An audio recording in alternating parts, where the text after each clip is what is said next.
Oi, gente, voltando aqui para falar de livro com vocês, sempre insistindo para que vocês se alimentem de coisas boas.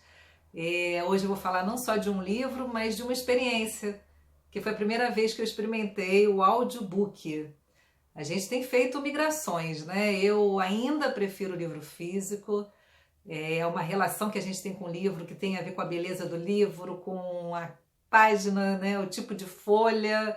É coisa que só quem ama livro entende. Quem não ama acha um absurdo. Quem não tem essa relação com o livro simplesmente não consegue entender que passa pela questão física ali, né? De tato mesmo, de olho e até de cheiro do livro, né?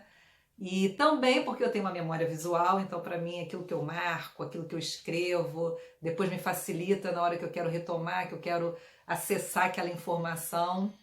Então, enfim, o livro físico para mim ainda é mais atrativo, tem um lugar ainda especial. Ainda que eu também tenha migrado para o e-book, porque, é claro, fica tanto acessível financeiramente quanto a questão de espaço para guardar tudo quanto é livro que a gente deseja ter e ler, né? Então, o e-book também te dá a possibilidade de marcar, de anotar. Então, é uma migração também que foi feita aos poucos, mas foi feita. Agora, o audiolivro realmente é novo para mim.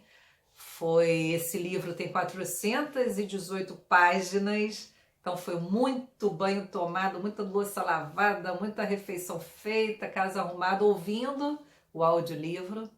E como que funcionou para mim, né? Eu acho que o grande ganho do audiolivro é ele referenciar a obra. Você ouve esse livro, por exemplo, no segundo capítulo, eu tinha certeza que eu queria adquirir. Eu tinha certeza que eu precisava ouvi-lo e de que depois eu vou precisar reler e adquirir, porque é uma obra importantíssima, né? Eu sei que eu venho aqui e sempre falo, né? Porque eu acabo de ler o livro, eu estou super empolgada, eu falo, você precisa ler esse livro. Eu indico este livro. Porque, é claro, gente, eu não vou vir aqui falar de coisa que eu não gostei ou de coisa que eu não acho que vale a pena. Então eu sempre vou vir numa empolgação e eu acho que é sempre o tipo de assunto que vai te atrair ou não. Então eu falo da obra, né? Falo com empolgação sim, porque falo daquilo que me marcou, falo dos assuntos, dos temas, e aí você pode escolher, claro, dentro do tema que você está querendo se aprofundar, se você vai adquirir as obras aqui ou não. Mas sempre nesse incentivo de que você leia. Não dá para ser, não dá para aprofundar a fé. Claro, sempre também falo isso aqui. Se tiver que escolher entre um livro e a Bíblia é sempre em primeiro lugar, sempre. Mas se você tem o privilégio de poder adquirir, e se você tem a disciplina, porque não é questão de tempo, é questão de disciplina, de inserir boa leitura na sua vida, faça isso, né? Mas enfim, essa obra é uma obra grande e que me trouxe essa convicção. Eu vou agora partir para uma obra menor nessa experiência de audiolivro e eu imagino que não vai acontecer isso de toda vez que eu ouvir eu vou querer comprar fisicamente, mas que certamente me direciona nessa decisão de compra ou não de um determinado livro. E também porque, por exemplo, neste aplicativo que eu tenho falado aqui para vocês, que é o The Pilgrim, onde você acessa palestra, e-book, livros, compra livros e também, né, tem o e-book, tem os audiolivros.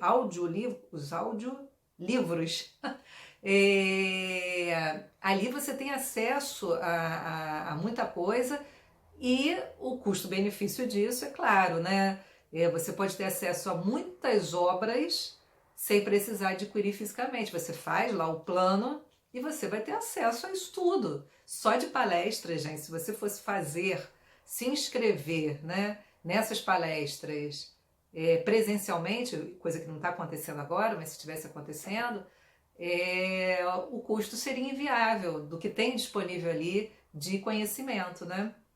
Mas enfim, qual é o livro? O livro é Santidade Sem a Qual Ninguém Verá o Senhor, do J.C. Ryle. O que acontece, gente, com este livro? Por que eu falo? Vou falar agora aqui, ó. Quem por acaso acompanha aí as indicações, eu diria o seguinte: se tem que escolher, escolha este livro. Se você quer ter uma obra em que você vai ter que recorrer, porque ela não só te orienta, como te inspira, é aquela coisa que aquece o coração, fala com a mente, fala com o coração. É esse tipo de obra, o livro. O autor é um autor que morreu em 1900, era um pastor anglicano. Para você ver o tamanho, né? Ele tem os comentários sobre os evangelhos que são assim extremamente referenciados. E eu vi recentemente alguém comentando assim, o problema de você ler a obra dele, quando você vai preparar, por exemplo, um sermão, é que você não quer escrever mais nada, você quer repetir o que ele diz, porque o que ele diz é lindo demais, é profundo demais, é sistematizado, bem sistematizado demais, fala demais com a lógica, mas é isso que eu estou falando, né? Essa ligação íntima entre lógica e coração aquecido. Então, por isso que se eu tivesse que te dizer agora dos livros que eu indiquei até aqui, esqueçam todos, compre este. Este livro é um livro que você precisa ter, porque fala de um tema central da nossa fé, né? Que é a justificação e a santificação. E aí eu lendo, eu tinha que parar e andando com um caderninho na mão para anotar, por isso que eu sei que eu tenho que comprar esse livro, não dá, porque você ter certeza dessas coisas, da justificação e santificação, são essenciais à sua fé prática, né? A sua fé real. Lá no capítulo 3, né? No final do capítulo 3 de Efésios, Paulo vai dizer assim, ele vai falar sobre a largura, comprimento, altura e profundidade do amor de Deus. Como que a gente se dá conta dessas coisas? Como é que a gente experimenta? Ele fala, eu oro para que vocês conheçam a largura, comprimento, altura e profundidade do amor de Deus. Este livro, com que ele diz, ele certamente nos mostra essa altura. Ele nos leva para essa altura.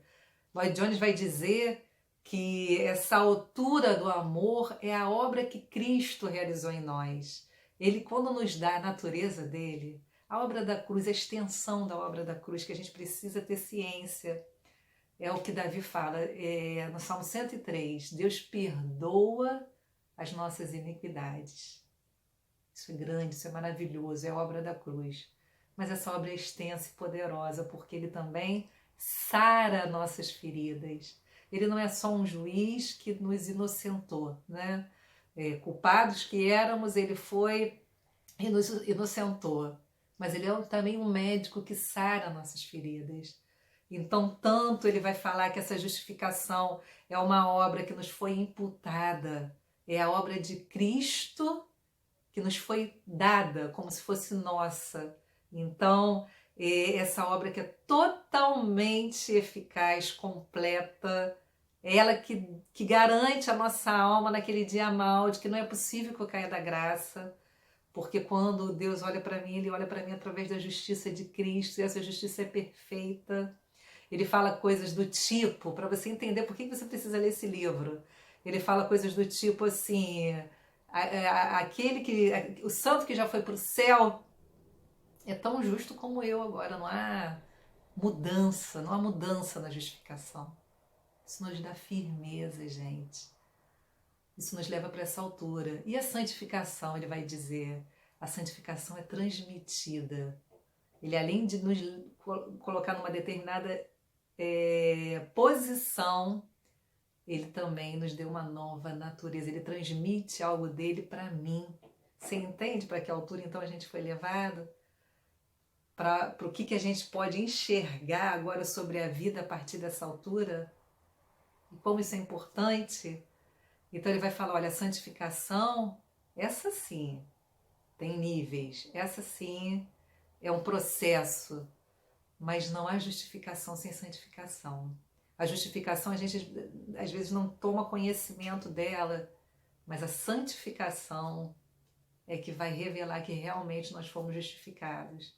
Porque não há como ser justificados, e essa justificação, né, o que o próprio Paulo fala ainda em Efésios, ela vai, a santa semente que vai criando raiz, que vai crescendo e vai dando seus frutos. Não é possível que a gente não dê frutos.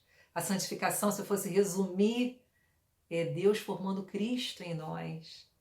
Então, enfim, eu vou ler um trecho do livro, então essa temática. Além disso, gente, ele fala da justificação, da santificação, E eu sei que você já deve ter tido essa sensação de que às vezes nos falta a palavra para falar sobre Cristo. A gente vai lá e eu acho que o livro de Colossenses é o livro sobre isso. Toda vez que eu quero meditar sobre a glória de Cristo, é o livro de Colossenses que me faz fazer isso. Eu vou para lá e leio em voz alta e imagino aquele Cristo descrito ali, e aquilo fortalece a minha alma, porque é a este Cristo que eu pertenço, é essa natureza que está em mim, que está ali descrita no livro de Colossenses. E ele é muito rico em exaltar Cristo. Ele tem uma linguagem para fazer isso que é extremamente inspiradora. Um outro ponto que eu falei no livro aí, quando eu falei do livro A Hora é Agora, ele falando nos capítulos finais sobre a Igreja da Inglaterra, é impressionante que não há nada novo debaixo do sol. Gente, parece que ele está falando dos nossos dias, da crise da igreja dos nossos dias. É impressionante. O livro diz, né, a hora é agora. É a hora é agora ou a hora é essa? Agora me fugiu o nome. É o livro que eu indiquei, o último que eu indiquei. Ele fala que não há era de ouro. Você olhar para trás, né, para o passado e falar, aquele tempo. Gente, não há nada novo debaixo do sol. O sistema do mundo é o mesmo, o homem é o mesmo. Até que Cristo mude a natureza humana, os mesmos erros, né, vão ser cometidos. Então é impressionante ele falando. E o capítulo final, ele cita outros autores. Ele é conterrâneo de Moody, de Miller, de Taylor. Então ele vai citar pessoas, né? Enfim, é uma obra bela, que fala com a mente, que fala com o coração e que eu estimulo muito você a adquirir. Eu vou ler aqui um trechinho para terminar. Não somos salvos pelo valor ou tamanho da nossa fé, mas por Cristo, diante de quem pode valer tanto a fé forte como a fraca. Uma mão fraca, que pode levar o alimento à boca, é capaz de nutrir o corpo tanto como uma mão forte, pois o corpo não é nutrido pela força da mão, mas pelo valor nutritivo dos alimentos. Vamos pegar aí o alimento e colocar na boca? Esse é o convite que eu faço a você.